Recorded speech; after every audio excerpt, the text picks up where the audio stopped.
ভাগ্নি যখন কান্না করে তখন তার মাসি যা করে। ও সোনা মা কান্না করে না না না।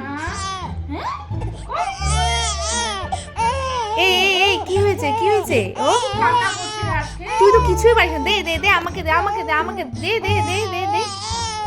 ও সোনা কান্না করে না ও। এই যে তোমার ছোট্ট মিমি চলে এসেছে। এই রে দেখেছিস কেমন চুপ করে গেছে? তোর কাছেই হয় রে, আমি পারি না। তুই না আমি ওর মা, বুঝেছিস তো? বেশি একদম করতে আসবি না, যা। ভাগ্নিকে খাওয়ানোর সময় খায় খায় সোনা মা খায়। খাবে না খাও না দেখ তো খেতেই পারছে না, খাচ্ছেই না আজকে। খায় না খাও। হয়েছে হয়েছে, তুই আর পারবি না কিছু, দে আমাকেই দে, তুই তো কিছুই পারিস না, আমার কি করতে হয় সব, দাঁড়া। এই যে বাবা খেয়ে নাও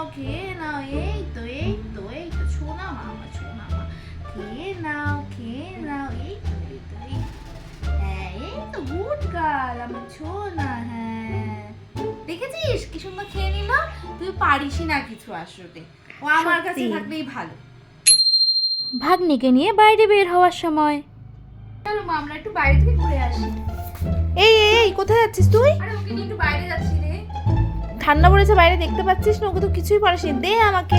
তুই খালি না, কি যে করিস। নে এই যে সোনা আমরা এখন গুরু করতে যাব গরম জামা পরে। এবার ঠিক আছে, এবার এটা কি পরালি ওকে, এত বড় একটা জামা? তো কি হয়েছে, এখন তো ঠান্ডা কাল, বড় জামাই পরতে হবে, নয়তো ঠান্ডা লেগে যাবে না। ঠিক আছে দিয়ে দে। যা।